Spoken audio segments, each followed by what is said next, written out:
Kata Profesor Russell Barkley, nama yang lebih baik untuk ADHD adalah Executive Functions Deficit Disorder, iaitu gangguan berkaitan dengan fungsi eksekutif yang lebih luas daripada sekadar soal fokus dan hyperactivity. Fungsi eksekutif kedua ialah apa yang dikenali sebagai inhibition. Mungkin dalam bahasa Melayu dia disebut sebagai perencatan. Inhibition bukanlah bermaksud semata-mata keupayaan untuk berhenti, tapi dia adalah asas penting kepada keupayaan kita untuk menyelia diri kita, self-regulate diri masing-masing. Macam mana kita kontrol diri kita. Dan ini adalah teras kepada fungsi-fungsi eksekutif yang lain. Dan kalau kita gunakan model fungsi eksekutif Profesor Russell Barkley, inhibition ini bukan satu tindakan tunggal, tapi dia adalah satu proses yang melibatkan sekurang-kurangnya 3 komponen yang saling berkait antara satu sama lain. Yang pertamanya adalah menghalang daripada gerak balas prepotent. Ini yang paling basic lah. Maknanya kita boleh menghalang diri kita daripada bertindak balas terus kepada sesuatu yang terjadi. Seolah-olah ia sesuatu yang kita buat secara automatik. Very impulsive. Dalam keadaan tak fikir dulu sebelum buat. Kalau kita familiar dengan buku The 7 Habits of Highly Effective People, kita akan ingat bagaimana penulisnya menekankan tentang 3 bentuk reaksi seseorang kepada kejadian yang berlaku, iaitu reaktif, proaktif dan pasif. So yang pertama ni adalah reaktif. Inhibition diperlukan untuk mencegah seseorang daripada bertindak balas secara reaktif. Kemarahan, marah. Kesedihan, sedih. Kegembiraan, gembira. Seolah-olah reaksi kita tidak ada apa-apa yang mengawalnya. Kemudian yang keduanya ialah keupayaan untuk memberhentikan tindak balas yang sedang berjalan, yang sedang berlaku. Maknanya kita sedang bertindak, memberi reaksi kepada satu perkara dan semasa kita melakukannya, kita sedar bahawa ia bukan tindakan yang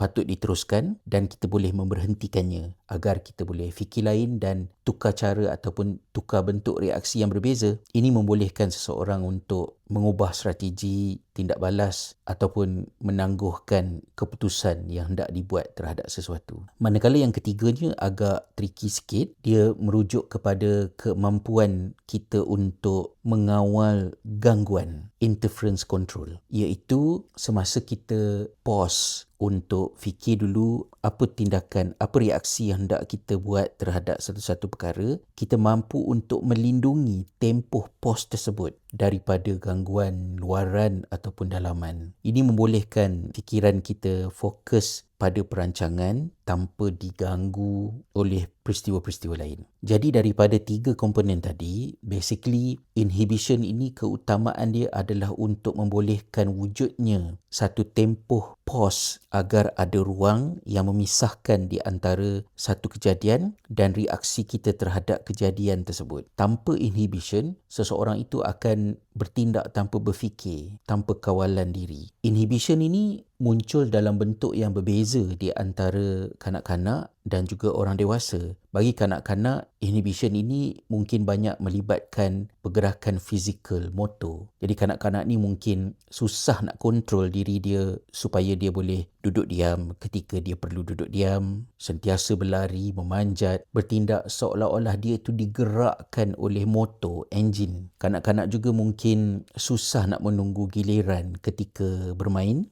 sentuh barang kepunyaan kawan tanpa kebenaran dan bertindak tanpa memikirkan bahaya fizikal yang menanti. Profesor Russell Barkley kata perumpamaan kepada gangguan inhibition ini adalah seperti sebuah kereta lumba yang bergerak laju tetapi ada masalah brake, kekurangan cecair brake untuk berhenti. Tetapi bagi orang dewasa, apabila usianya meningkat, hyperactivity motor yang jelas kelihatan dalam bentuk gerakan fizikal ini mungkin berkurang. Tetapi dia berubah menjadi gelora dalaman ataupun jika keluar dia lebih keluar dalam bentuk verbal. Antaranya individu ADHD dewasa mengalami kegelisahan yang berterusan, internal restlessness. Dia tak adalah panjat-panjat perabot kan, tapi tak boleh nak berhenti berfikir. Sentiasa gelisah, tak boleh nak relax dan perlu sibuk melakukan sesuatu sepanjang masa. Ada setengahnya pula menjadi impulsif bercakap sebelum berfikir, menyampuk, memberikan komen yang kemudian dikesali. Orang kata cakap tu macam tak berlapis. Individu dewasa juga disebabkan oleh siapa dia dalam keluarga, di tempat kerja.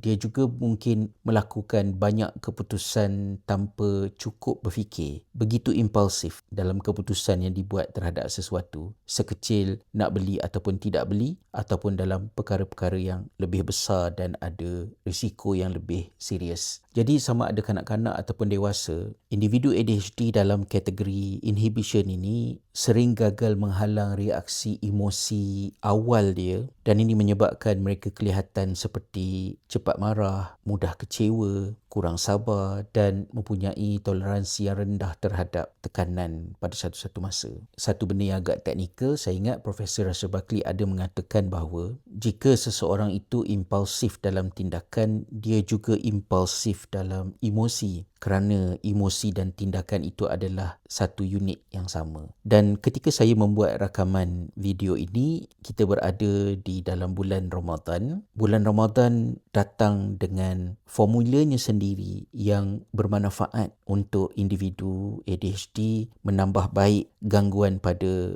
inhibition yang kita bincangkan ini. Kita tahu Nabi SAW mengingatkan kepada umat Islam yang berpuasa bahawa kita berpuasa bukan hanya tidak makan dan tidak minum, tetapi juga kita melatih diri kita untuk menghalang percakapan yang sia-sia, bercakap perkara yang lucah, dan bukan setakat itu, apabila dia membabitkan individu lain yang ajak kita bergaduh, yang provoke kita, baginda ingatkan kepada kita untuk self-talk dengan mengatakan inni so'im, sesungguhnya aku berpuasa, sesungguhnya aku berpuasa. Kelebihan yang ada pada latihan ini di bulan Ramadan ialah kita ada satu dorongan yang lebih tinggi mengapa kita nak memanfaatkan bulan Ramadan untuk tingkatkan keupayaan mengawal diri. Inhibition ini ialah apabila ia bukan semata-mata satu skill yang kita nak pakai dalam kerja ataupun dalam belajar, ketika kita bersosial, tetapi dia adalah sesuatu yang bernilai tinggi di hadapan Allah Subhanahu Wa Taala.